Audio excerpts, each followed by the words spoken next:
بسم الله الرحمن الرحيم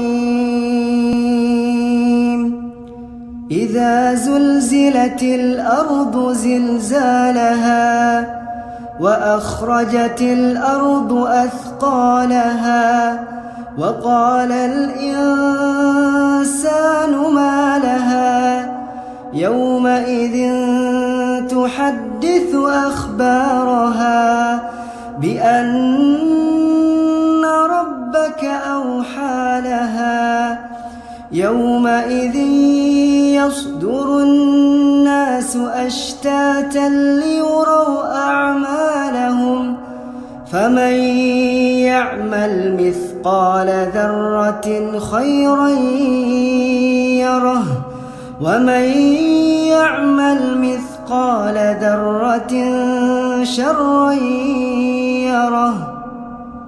अस्सलामु अलैकुम वरहमतुल्लाहि वबरकातुहू।